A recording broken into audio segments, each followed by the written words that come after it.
Have you ever wanted to move a shed but didn't want to pay anybody to do it? Well, I'm going to tell you how. Provided that you have a couple things, which I'll explain. Obviously, a trailer. You need to put this on a trailer. You're going to move it.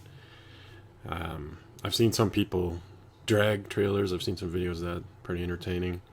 I've seen people put wheels on the back of trailers and make a little hitch and haul them that way. That's kind of entertaining. I didn't really want to do that with this because I had to go 15 miles and, you know, through some pretty busy roads. Well, fairly busy roads. I did this on an early Sunday morning, hoping there'd be less traffic, but got a late start, so. But it wasn't that bad.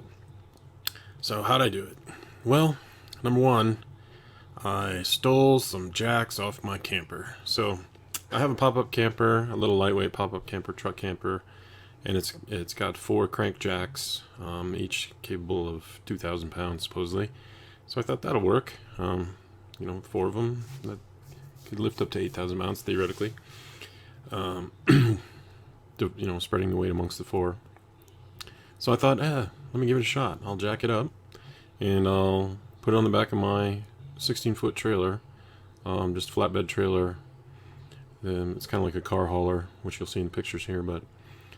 So that's what I did. I took the jacks off my camper. I should have taken a photo of that. This is going to be all photos because I, kind of blazed through this. I wasn't thinking, I should film this. But I thought it was a cool enough solution that I wanted to share it with you guys.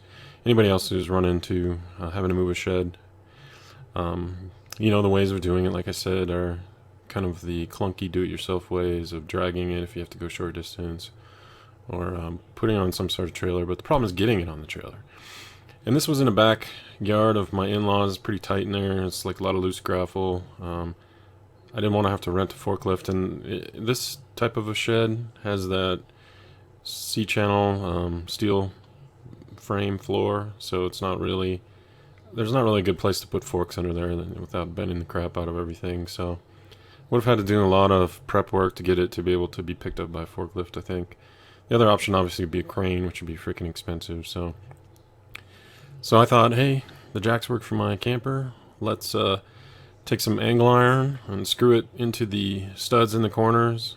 I first took the trim off for the corners, and then put these 2x angle iron, screwed them in there with about 5 decent screws on each side, and then drilled some holes for bolts to stick out to bolt my jacks on. So once I did that, I had to turn it. Unfortunately, it wasn't facing the right direction to get it out of her yard, and so I had to basically manhandle it with the truck. I just hooked a tow cable to it and just put it up on blocks of wood after I got the jacks on, and then just yanked on it until I got it somewhat straight so I could back the trailer underneath it. So then it was just a matter of jacking up the 4 corners, backing my trailer under, lowering it, and I have the kind of trailer that's got fender wells that stick up, so I had to overcome that by putting some 2x10s upright as sort of beams to hold the shed up off the trailer, fender wells. So I did that, and everything worked out great. It was a lot of work. Did it mostly by myself. My wife and son helped a little bit to try to tweak it into place, but other than that, the big difficulty was just getting all the prep work done, getting it turned, and then once that, it was just manual labor of cranking each handle until I got it up high enough off the ground to back my trailer under. So did that, lowered it on, and then screwed it to the 2x10s to hold it in place. Give it some, make it secure so it isn't going to shift on my travel across town. Hopped in the truck, took it home, and then I've got pictures here of dropping it in place, its final destination at my house. So it worked like a champ.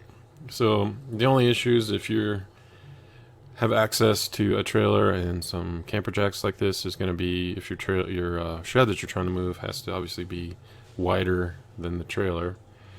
Otherwise you won't be able to get the trailer under it. So this shed happened to be 10 foot wide by 12 foot long, so I was able to back my trailer, which is just about 8 feet wide, so it was plenty of clearance.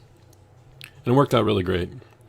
The shed didn't shift at all on the travel home, and drove really nice.